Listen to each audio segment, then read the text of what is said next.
ప్రియ దేవుని బిడ్డలారా, బైబిల్ చదవటం వినటం వల్ల మనలో విశ్వాసం పెరుగుతుంది. మన మార్గానికి త్రోవ చూపుతుంది.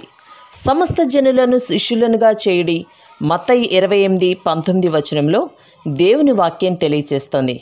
తెలుగు బైబిల్స్ను ఆర్ఆర్కే మూర్తి గారు రీసెర్చ్ చేసి విశ్లేషణ చేసిన బైబిల్లోని ప్రతి అధ్యాయాలను వచనాలను వరుస క్రమంలో అనగా ఆదికాండం నుండి ప్రకటనా గ్రంథం వరకు ఇవ్వబడుతుంది.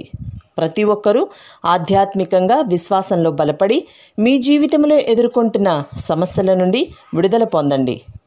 ప్రతి ఒక్కరూ మీ దీవెన టీవీని సబ్స్క్రైబ్ చేసి ఈ వాక్యాన్ని లైక్ చేసి మీ మిత్రులకు బంధువులకు షేర్ చేయండి. దేవుని సువార్తను ప్రకటింపబడుటలో మీరు పాలిభాగస్తులు కండి. ప్రియ శ్రోతలు, ఈ రోజున మన పాఠం మలాకీ గ్రంథం 3వ అధ్యాయం 17-18 వచనాలు. జాగ్రత్తగా వినండి. దేవుడంటున్నాడు, నేను నియమించబోయే దినము రాగా వారు నా వారై నా స్వకీయ సంపాద్యమై ఉంటారు. తండ్రి తనను సేవించే కుమారుణ్ణి కనికరించున్నట్లు నేను వారిని కనికరిస్తానని సైన్యములకు అధిపతి అయిన యెహోవా సెలవిస్తున్నాడు. అప్పుడు నీతిగల వారెవరో, దుర్మార్గులెవరో, దేవుణ్ణి సేవించేవారెవరో, ఆయనను సేవించని వారెవరో మీరు తిరిగి కనుగొంటారు. శ్రోతలు వింటున్నారా? దేవుడంటున్నాడు, నా నియామక దినాన వారు నా వారై నా ప్రత్యేకమైన సొత్తుగా ఉంటారు. తనకు సేవ చేసే కొడుకును తండ్రి కనికరించే విధంగా నేను వారిని కనికరిస్తాను.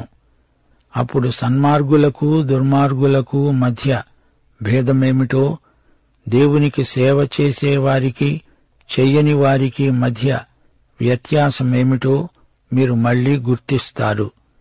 వారు తమలో తాము మాట్లాడుకునే పద్ధతిని బట్టి తాము యెహోవాకు చెందిన వారని ఇట్టే తెలిసిపోతుంది. దేవుడు దీన్ని బహిరంగంగా స్థిరపరుస్తాడు. వీరు దేవునికి ప్రత్యేకమైన సొత్తు, స్వకీయ సంపాద్యం. లోకమంతటిలోకి దేవుడు విమోచించిన ప్రజలు, తనయందే విశ్వాసముంచిన ప్రజలు వీరు. తనను సేవించే ప్రజలు వీరు, తను ప్రత్యేకించుకున్న ఆస్తి. వీరి పట్ల దేవుని కనికరం ఎంతైనా ఉంది. దేవునికి వీరు అమూల్యమైన ముత్యాలు, వజ్రాలు. దేవుడు తన రక్తమిచ్చి కొన్న ప్రజలు. దేవుని సంఘం ఆయన సంపాదించుకున్న మంచి ముత్యం. తండ్రి తన కుమారుణ్ణి ఎలా కాపాడతాడో దేవుడు తన ప్రజలైన ఇశ్రాయేలును అలానే కాపాడతాడు, కనికరిస్తాడు. వీరు చివరికి మిగిలిన శేష ప్రజలు. శ్రోతలు, ఇప్పుడు మనం జీవిస్తున్న ఈ కాలం మలాకీ రోజుల్లాగే ఉంది. యుగ సమాప్తి యందు ఇలాగే ఉంటుంది. ఎవరు ఎలాంటి వారో ఇప్పుడు మనకు తేడా తెలియటం లేదు. కాని యుగ సమాప్తి సమయంలో వేర్పాటు తప్పదు. మంచి చేపలు, చెడ్డవి, గోధుమలు, గురుగులు, వీటిని వేరుపరుస్తారు. ఇది జరగబోతోంది. దేవుని ప్రజలు యథార్థపరులు, దేవునికి భయపడేవారు. దేవుని భయం అంటే ఏమిటి? దేవుణ్ణి ఎరుగని ప్రజలు ఆయన ఉగ్రతకు భయపడతారు. పాపం చేసిన వ్యక్తిలో అపరాధ భావన ఉంటుంది. ఆదాము పాపం చేసినందున దేవుని సన్నిధిలోకి రావటానికి భయపడ్డాడు. దేవుణ్ణి ఎరగని వారు, మతమౌఢ్యంలో కూరుకొనిపోయిన వారు, మూఢనమ్మకాలతో సతమతమయ్యేవారు దేవుడంటే భయంతో గజగజ వణికిపోతారు. కాని దేవుని బిడ్డలకు తండ్రిపై ప్రేమ, దేవుని బిడ్డలపై తండ్రికి ఎంతో వాత్సల్యం, తండ్రి పట్ల ప్రేమతో కూడిన భయం. దేవుణ్ణి మనము ఎక్కడ బాధ పెడతామో అనే భయం మనకుంది. దేవుడు మనల్ని బాధ పెడతాడని కాదు, దేవుణ్ణి ప్రేమించాల్సినంత ప్రేమించలేకపోతున్నామే అనే పవిత్ర భయం. ఎక్కడ అధాటున పాపం చేస్తామో అనే భయం. దేవుని బిడ్డలకు ఈ భయం ఉండడం మంచిది. ఈ భయాన్ని బట్టి వారు జాగ్రత్తగా ఉండడం నేర్చుకుంటారు. తప్పు చేసి దాని ఫలితానికి భయపడడం కాదిది. తప్పు చేసే సాధ్యత ఉంది గనుక తప్పు చేయకుండా జాగ్రత్త వహించటమే దైవ భయం అంటాము.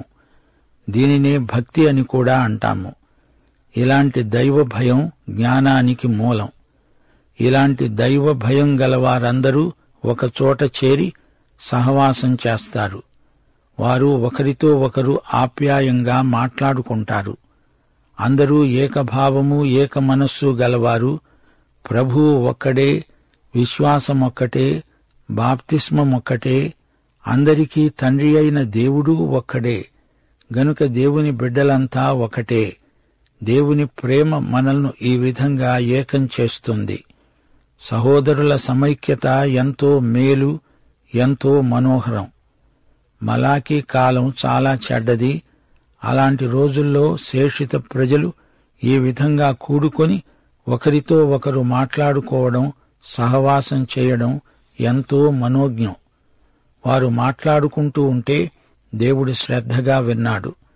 దేవుని సముఖంలో ఒక గ్రంథం రాయబడింది, అంతా గ్రంథస్థం చేయబడింది. దేవుడు తనకు జ్ఞాపకం ఉండదని చెప్పి అంతా రాయించాడు అనుకోకండి. దేవునికి మతిమరుపు లేదు. మనుషులం మనకు అర్థం కావాలని మానవ భాషలో ఉపమాన రీతిగా దేవుడు చెబుతున్న మాటలివి. దేవుడు వారిని గురించి అంటున్నాడు, వీరు నావారు, నా బిడ్డలు, నా స్వకీయులు, నా స్నేహితులు, సేవకులు.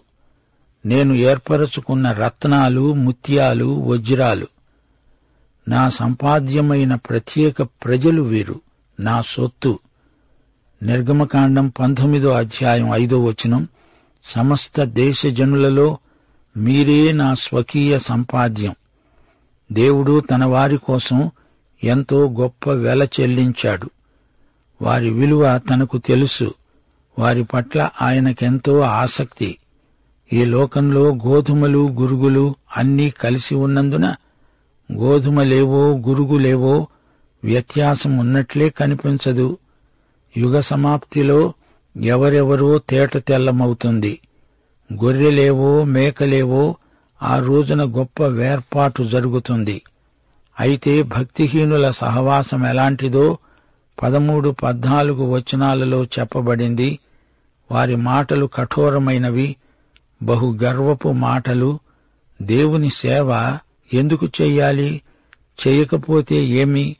ఆయన ఆజ్ఞలను గైకొనకపోతే ఏమీ నష్టం రాదులే.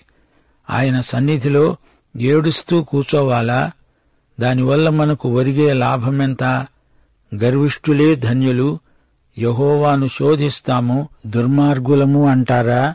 మేమే వర్ధిల్లుతాము, మాకే సంరక్షణ, క్షేమము అంటూ మాట్లాడే భక్తిహీనుల సమావేశం. దుష్టుల ఆలోచన, పాపుల మార్గం, అపహాసకులు కూర్చుండే చోటు. దుష్ట సాంగత్యం మంచి నడవడిని చెడగొడుతుంది. 1 కొరింథీ 15:33 దేవుని సేవ వ్యర్థం కాదు, మనుషుల సేవ వ్యర్థం, నిరర్ధకం. దైవసేవ దేవునికి ప్రయోజనం, మనుషుల సేవలో సేవకునికి లాభం. దేవుని సేవలో స్వేచ్ఛ ఉంది, స్వతంత్రం ఉంది. మనుష్యుల సేవ దాస్యం. దేవుని కట్టడలు నైతికమైనవి. దేవుని సన్నిధిలో నడవడం ఏడుపు కాదు, అది పరలోక అనుభూతి. హనోకు దేవునితో నడిచాడు. ఇది దేవుని సన్నిధిని గురించిన చైతన్యం. దేవుని సన్నిధిలో నడవటమంటే పురోగతి, అభివృద్ధి. అయితే మతాలు ప్రతిదానికి మనుషులను ఏడిపిస్తాయి. దుఃఖాక్రాంతులై తిరగడం మతమైతే కావచ్చుగాని అది దేవునితో నడవటం కాదు. అందుకే దేవుడంటున్నాడు, మీరు గర్వపు మాటలు మాట్లాడుతున్నారు. మతం మనిషికి అహంభావాన్ని, స్వనీతిని కలిగిస్తుంది. మతం మనుషులకు ఆశాభంగమే కలిగిస్తుంది. కీర్తనలు 73:13 ఆసాపు ఆశాభంగాన్ని వెలిబుచ్చుతూ అన్నాడు, నా హృదయమును నేను శుద్ధి చేసుకొని ఉండడము వ్యర్థమే, నా చేతులు కడుగుకొని నిర్మలుడనై ఉండటము వ్యర్థమే. స్వనీతిపరాయణులకు మిగిలేది ఆశాభంగమే. స్వనీతి మతం దేవుని దృష్టికి మురికి బట్టలతో సమానం. మతాన్ని ప్రయోగించి స్వార్థపరులైన నాయకులు అమాయకులను వేధిస్తారు. మతపు కాడి బరువైనది. ప్రయాసపడి భారము మోసుకునే సమస్త ప్రజలారా నా వద్దకు రండి అంటూ ప్రభువు సార్వత్రికమైన పిలుపునిస్తున్నాడు. మనకు కావలసింది మతం కాదు, క్రీస్తు. తన ప్రాణమును దక్కించుకోవాలనుకుంటే దాన్ని పోగొట్టుకుంటావు. మత ప్రయాసం వ్యర్థం, కాని ప్రభువునందు మన ప్రయాసం ఎన్నటికీ వ్యర్థం కాదు. ఈ అవిశ్వాస లోకంలో దేవుడు తనది అని చెప్పగలిగిన ఆస్తి ఆయన ప్రజలే. ఇది పాపభూయిష్టమైన లోకం. సైతాను సర్పం పడగ నీడలో ఈ లోకమంతా ఉంది. అపవాది క్రియలు దేవుని మహిమకు వ్యతిరేక శక్తులు. దేవుని చిత్తానికి నిరోధక శక్తి సైతాను. దేవుని క్రియలలోని అందాన్ని పాడు చేస్తాయి సైతాను దుష్టకార్యాలు. కీర్తనలు 104 వచనం 31. యెహోవా మహిమ నిత్యము ఉండునుగాక. యెహోవా తన క్రియలను చూచి సంతోషించునుగాక. దేవునికి తన ప్రజలే స్వాస్థ్యం. ఈ లోకము అందలి ఐశ్వర్యమంతా దేవుని దృష్టిలో చెత్తతో సమానం. దేవుడు అబ్రహామును తన స్నేహితుడు అన్నాడు. యాకోబు 2:23 వచనం. దేవుని స్నేహితుడని అతనికి పేరు కలిగింది. ఇశ్రాయేలును తన స్వకీయ సంపాద్యము అన్నాడు దేవుడు. ఆకాశములలో దేవునికి లోపం కనిపించవచ్చు. దేవదూతలు లోపములు గలవారే, కాని దేవుని బిడ్డలలో దేవునికి ఎట్టి లోపము కనిపించదు. యేసు రక్తమూల్యం వారి కోసమై చెల్లించబడింది. యేసు రక్తం వారిని శుద్ధి చేసింది. సంఘం దేవుని నిధి. ప్రతి విశ్వాసీ దేవునికి ఒక అమూల్య ముత్యం. దేవుడు తన విశ్వాసులను వ్యక్తిగతంగా ఎరుగును. దేవుని దృష్టిలో విశ్వాసులు దయాప్రాప్తులు. యేసుక్రీస్తు ప్రేమ, ఆయన బలి రక్తం ప్రతి విశ్వాసికి వర్తిస్తాయి. క్రీస్తు మనలను ప్రేమించి తనను తాను మన కోసమై అప్పగించుకున్నాడు. సార్వత్రిక సంఘమందు ప్రతి విశ్వాసి దేవుని మహానిధిలో ఒక్కొక్క ముత్యం, వజ్రం. మనం క్రీస్తుతో కూడా దేవుని యందు దాచబడిన ముత్యములం. దేవుని ప్రజలు లోకమంతటా చెదరిపోయి ఉండవచ్చు, గాని వారిని దేవుడు భద్రపరిచాడు. వారిని కాపాడుతాడు. ప్రభువు తన వారిని ఎరుగును. లోకము క్రీస్తును ఎరుగదు గనుక ఆయన విశ్వాసులను ఎరగదు. ఈ లోకంలో మనం అజ్ఞాతవాసంలో ఉన్నాము. పరలోకం మనదే. పరలోక ప్రభువు మన ప్రభువు. దేవునికి స్తోత్రం. బీద విధవరాలి కానుక కూడా ఆయనకు అమూల్యమైనది. పామరులైనా ఈ లోకంలో అనామకులైనా దేవుని బిడ్డలకు పరలోకంలో గుర్తింపు ఉంది. యెరోబాము ఇంటిలో అబియాలాగా ఎందరో ఈ లోకంలో దేవుని బిడ్డలు ప్రవాసంలో ఉన్నారు. 17వ వచనంలో ప్రభు అన్నాడు, నేను నియమించబోయే దినము రాగా వారు నా వారై నా స్వకీయ సంపాద్యమై ఉంటారు. ఆ దినము వరకు ఈ లోకంలో మహాశ్రమలు. దేవుని బిడ్డలకు ఎన్ని శ్రమలు వచ్చినా దేవుని కాపుదల ఉంది. శ్రమల వల్ల మనకు సహనము, దీర్ఘశాంతము అలవడుతాయి. శోధనలంటే పరీక్షలు. శ్రమలబడి మనకు పరీక్షల కోసమే ఉద్దేశించబడింది. మనము దేవుని పిల్లలమే. యోహాను 10:27-28 వచనాలు. ప్రభువన్నాడు, నా గొర్రెలు నా స్వరము వింటాయి. నేను వాటిని ఎరుగుదును, అవి నన్ను వెంబడిస్తాయి. నేను వాటికి నిత్యజీవమిస్తున్నాను గనుక అవి ఎన్నటికీ నశించవు. ఎవడూ వాటిని నా చేతిలో నుండి అపహరించడు. సైతాను దొంగ, దోచుకునేవాడు, హంతకుడు. ఆ రోజున ఎవరు భక్తులో, ఎవరు వేషధారులో బయలుపడుతుంది. కూషీయుడైన ఎబెద్మెలెకుతో దేవుడేమన్నాడు?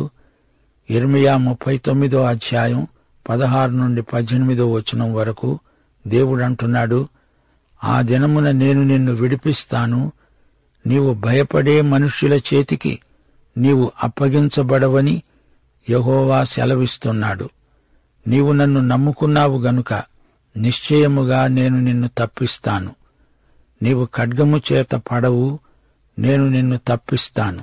దోపుడు సొమ్ము దక్కించుకొన్నట్లు నీ ప్రాణాన్ని నీవు దక్కించుకుంటావు. ఇదే యెహోవా వాక్కు. యిర్మీయా గ్రంథం 45 అధ్యాయం 5 వచనం. దేవుడన్నాడు, బారూకు, నీ నిమిత్తము నీవు గొప్పవాటిని వెతకవద్దు. నేను సర్వశరీరుల మీదికి కీడు రప్పిస్తున్నాను. అయితే నీవు వెళ్లే స్థలములన్నిటిలో దోపుడు సొమ్ము దొరికినట్లుగా నీ ప్రాణమును నీకిస్తున్నాను. ఇదే యెహోవా వాక్కు. యెరూషలేము నాశనము కాకముందు క్రైస్తవ విశ్వాసులు తప్పించుకున్నారు. మత్తయి సువార్త 24 అధ్యాయం 15 నుండి 20 వచనం వరకు, నాశనకరమైన హేయ వస్తువు పరిశుద్ధ స్థలమందు నిలవటం మీరు చూడగానే చదివేవాడు గ్రహించునుగాక. యూదయలో ఉండేవారు కొండలకు పారిపోవాలి. మిద్దె మీద ఉండేవాడు తన ఇంటిలో నుండి ఏదైనా తీసుకొని పోవడానికి దిగకూడదు. పొలములో ఉండేవాడు తన బట్టలు తీసుకొని పోవడానికి ఇంటికి రాకూడదు. అయ్యో, ఆ దినములలో గర్భిణులకు పాలిచ్చే తల్లులకు శ్రమ. అప్పుడు మహాశ్రమ కలుగుతుంది గనుక మీరు పారిపోవడం చలికాలమందైనా విశ్రాంతి దినమునందైనా సంభవించకుండా ఉండాలని ప్రార్థించండి. 34 కీర్తన 19 వచనం. నీతిమంతునికి కలిగే ఆపదలు అనేకములు, వాటన్నిటిలో నుండి యెహోవా అతణ్ణి విడిపిస్తాడు. విశ్వాసులకు మరణం ప్రాప్తించినా కంగారు పడాల్సిన అవసరం లేదు. రోమాపత్రిక 8 అధ్యాయం 39 వచనం. ప్రభువైన క్రీస్తుయేసునందలి దేవుని ప్రేమ నుండి మనలను ఏదీ ఎడబాపనేరదని రూఢిగా నమ్ముతున్నాము. ఇదే మన విశ్వాస ప్రమాణం. మరణమే తటస్థిస్తే అది విశ్వాసులకు మహిమా ప్రవేశం. ఆయన స్వకీయ సంపాద్యం ఆయన దగ్గరికే నిత్యత్వంలోకి వెళ్లిపోతుంది. ఈ సందర్భంలో తీతు పత్రిక 2 అధ్యాయం 14 వచనం మనం జ్ఞాపకం చేసుకోవాలి. యేసు సమస్తమైన దుర్నీతి నుండి మనలను విమోచించి సత్క్రియలయందు ఆసక్తిగల ప్రజలను తన కోసరము పవిత్రపరచుకొని తన సొత్తుగా చేసుకోవడానికి తనను తానే మన కోసము అర్పించుకున్నాడు. అది దేవుని తీర్పు దినం, వేర్పాటు దినం. మత్తయి సువార్త 13 అధ్యాయం 41 నుండి 43 వచనం వరకు. మనుష్య కుమారుడు తన దూతలను పంపుతాడు. వారు ఆయన రాజ్యములో నుండి ఆటంకములైన సకలమైన వాటిని, దుర్నీతి పరులను సమకూర్చి అగ్నిగుండములో పడవేస్తారు. అక్కడ ఏడ్పు, పండ్లు కొరుక్కోవడము ఉంటాయి. అప్పుడు నీతిమంతులు తమ తండ్రి రాజ్యములో సూర్యుని వలె తేజరిల్లుతారు. చెవులు గలవాడు వినుగాక. మత్తయి సువార్త 25 అధ్యాయం 34 వచనం. అప్పుడు రాజు తన కుడివైపున ఉన్న వారిని చూచి అంటాడు, నా తండ్రి చేత ఆశీర్వదించబడిన వారలారా, రండి, లోకము పుట్టినది మొదలుకొని మీ కొరకు సిద్ధపరచబడిన రాజ్యమును స్వతంత్రించుకొనండి. దేవుడు తన వారి కోసమై ఏర్పరచిన పదోన్నతిని మనం స్వీకరించే రోజు ఎంత గొప్ప దినం, ఊహాతీతం. అయితే కొందరిని చూచి తీర్పరి అంటాడు, మీరెవరో నేనెరుగను, అక్రమము చేసేవారులారా, నా వద్ద నుండి దూరంగా పోండి. తండ్రి తనను సేవించే కుమారుణ్ణి కనికరించేటట్లు నేను వారిని కనికరిస్తాను. కుమారుడు, సేవకులు తారతమ్యం గుర్తించారా? దేవుని అద్వితీయ కుమారుడు యేసుక్రీస్తు. మనము ఆయనను బట్టి దేవుని కుటుంబములోనికి వచ్చిన దత్తపుత్రులము. రోమాపత్రిక 8 అధ్యాయం 32 వచనం అంటోంది, తన సొంత కుమారుణ్ణి అనుగ్రహించడానికి వెనుక తీయక మనందరి కొరకు ఆయనను అప్పగించినవాడు ఆయనతో పాటు సమస్తమును మనకెందుకు అనుగ్రహించడు? యేసు మాత్రమే దేవుని ఏకైక కుమారుడు, అద్వితీయ కుమారుడు. యేసు మాత్రమే ఆయన మహిమ యొక్క తేజస్సు. అవతరించిన దేవుడు ఒక్కడే, ఆయన అవతారము ఒక్కటే. ఆయన కుమారుడై ఉండి తండ్రికి సేవ చేశాడు. యోహాను సువార్త 6 అధ్యాయం 38 వచనం, 7 అధ్యాయం 29 వచనం. యేసు అన్నాడు, నా ఇష్టము నెరవేర్చుకోవడానికి నేను రాలేదు, నన్ను పంపిన వాని చిత్తము నెరవేర్చడానికే పరలోకము నుండి దిగి వచ్చాను. నేను తండ్రి వద్ద నుండి వచ్చాను. ఆయన నన్ను పంపాడు గనుక ఆయనను నేను ఎరుగుదును. యోహాను సువార్త 3:35 తండ్రి కుమారుణ్ణి ప్రేమిస్తున్నాడు గనుక ఆయన చేతికి సమస్తము అప్పగించి ఉన్నాడు. 2 సార్లు తండ్రి పరలోకం నుండి ఇచ్చిన సాక్ష్యం, ఇడుగో నా ప్రియకుమారుడు, ఈయన యందు నేను ఆనందిస్తున్నాను. ఈ లోకంలో తండ్రికి బిడ్డలపై ఉన్న వాత్సల్యం ఎంతో గొప్పది. మొర్దెకై తన పెంపుడు కూతురు ఎస్తేరునెంతో ప్రేమించాడు. దావీదు తన కుమారుడైన అబ్షాలోము భ్రష్టుడైనా అతణ్ణెంతో ప్రేమించాడు. యాకోబు తన గారాబు కొడుకైన యోసేపును ఎంతగానో ప్రేమించాడు. అయితే పాపరహితుడైన తన అద్వితీయ కుమారుణ్ణి దేవుడు ఎంత ప్రేమించాడో ఎవరు ఊహించగలరు? అలాంటి తన జనితైక కుమారుణ్ణి మనకోసం దేవుడు ఇచ్చివేశాడు. పాపసహితులైన మానవ పిల్లల కొరకై పాపరహితుడైన తన కుమారుణ్ణి దేవుడు బలిపెట్టాడు. దేవుడు అంతగా మానవలోకమును ప్రేమించాడు. యేసు ప్రేమ, యేసు త్యాగం, యేసు యాగం ఎంతో గొప్పవి. యేసు మన పాప ప్రాయశ్చిత్తం. పాపుల కొరకైన దేవుని మహాప్రేమ క్రీస్తునందు చూడగలం. దేవునితో సమాధానపడిన పాపులకు దేవుడనుగ్రహించే రక్షణ ఎంతో గొప్పది. తమ ప్రభువులాగే రక్షించబడిన విశ్వాసులు ఆత్మలను వెదికి రక్షకుని వద్దకు తెస్తారు. దేవుడు కాపాడతాడు గాని మన స్వార్థ త్యాగం ఆయన కాపుదలను అర్థవంతం చేస్తుంది. మత్తయి సువార్త 10:24-25 ఈరోజు పాఠం ముగించగోరుతాము. శిష్యుడు బోధకుని కంటే అధికుడు కాడు, దాసుడు యజమాని కంటే అధికుడు కాడు. శిష్యుడు తన బోధకుని వలె, దాసుడు తన యజమాని వలె ఉంటే చాలు.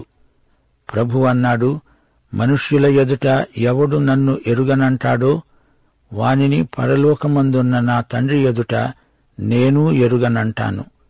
మనుష్యుల ఎదుట నన్ను ఒప్పుకునేవాడెవడో పరలోకమందున్న నా తండ్రి ఎదుట నేను అతణ్ణి ఒప్పుకుంటాను. పాఠం సమాప్తం. యేసుక్రీస్తు వారి కృప, తండ్రి అయిన యెహోవా వాత్సల్యము, పరిశుద్ధాత్మ అన్యోన్య సహవాసము మనకు సదాకాలము తోడై ఉండునుగాక. ఆమేన్.